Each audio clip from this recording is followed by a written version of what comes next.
कटा वो होगी, फिर उसके बाद 5 साल सत्ता में रह करके भाजपा का मजा लिए, तब पिछड़ों का याद नहीं आया, आरक्षण की याद नहीं आया।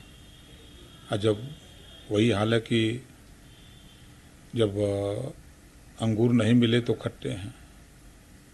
तो किस तरह से देखते हैं? अभी तो प्रत्याशी नहीं मिल रहे हैं हम लोगों को, तो जीत का कैसे दावा कर रहे हैं? 17 सीट 17 प्रत्याशी नहीं मिल पा रहे हैं, तो जीत का दावा कैसे है? अब आप बताइए कि बनारस का जीतेगी कांग्रेस? 100% हम आज कह रहे हैं हार जाएगी, 100%। अब बहुत बुरी तरह हार जाएगी। उनके जितने प्रत्याशी अब तक घोषित हैं, कोई जीतने वाला नहीं है। रायबरेली अमेठी सीट को कैसे देखते हैं आप? अभी तक नाम नहीं मिला, राहुल गांधी ने दूसरी जगह से नामांकन कर लिया। लड़ने वाले लोग नहीं हैं तो नाम कहां से आएगा? और वो कांग्रेस का विषय है, कांग्रेस अपना जिसको चाहे उसको लड़ावे या खाली छोड़ दे, उसका विषय है। कांग्रेस नेता रण तरह से देखते हैं आप? हम उनके बयान से सहमत नहीं हैं। जितना सम्मान संविधान में पुरुष का, उतना सम्मान संविधान में महिलाओं का है, तो इस नाते हम उनकी टिप्पणी से सहमत नहीं। सर, यूपी मदरसा बोर्ड को लेकर कल सुप्रीम कोर्ट में सुनवाई है, किस तरह से देखते हैं, क्या कुछ?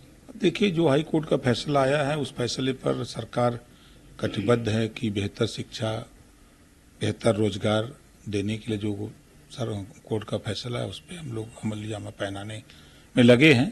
कल फैसला क्या आता है फिर उसके बाद तो बताएंगे। सर, क्या लगता है, क्या कुछ खामियां रही जिससे हाई कोर्ट को ये बोर्ड को रद्द करना पड़ा? देखिए, कुछ ऐसे कांग्रेस के रिजिंग में मदरसे बनाए गए जो काम नहीं करते हैं। मदरसे तो खुल गए, फंड भी सरकार से मिल रहे, लेकिन न तो वहाँ बच्चे हैं न स्कूल चलता है। और जो स्कूल मदरसे चल भी रहे थे उसमें जैसे कि उर्दू, अरबी, फारसी ये विषय पढ़ाए जाते हैं, तो जो जनरल विषय हैं वो विषय न होना घातक रहा है। क्या लगता है कुछ ही विषय क्यों रखा गया सर? बच्चों के भविष्य के बारे में आगे के लिए अब वो तो जब मदरसा बोर्ड का गठन हुआ तो उस समय के लोगों को सोचना चाहिए। ऑप्शन में अगर रख दिए होते अरबी, उर्दू, फारसी जो पढ़ने वाले बच्चे पढ़ें ऑप्शन में, और जनरल शिक्षा रख दिए होते तो आज ये बात नहीं होती। अच्छा सर, लोकसभा चुनाव की पूरी तैयारी है, 100% चुनाव जीता जाएगा। घोषी ही नहीं, उत्तर प्रदेश की 80 लोकसभा सीट हम लोग जीतेंगे। सर, इस समय भाजपा अल्पसंख्यक मोर्चा तैयारी कर रही है कि बुर्के की आड़ में जो फर्जी वोट पड़ते हैं उसको रोकने के लिए क्या कुछ तैयारी है सर? तो क्या कुछ कहेंगे?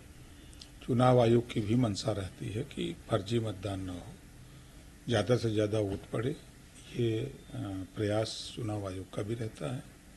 हम लोगों का भी, सरकार का भी प्रयास है कि निष्पक्ष चुनाव हो, साफ सुथरा, जो लोग वोटर लिस्ट में जिनका नाम है वो लोग वोट दें, फर्जी मतदान न हो।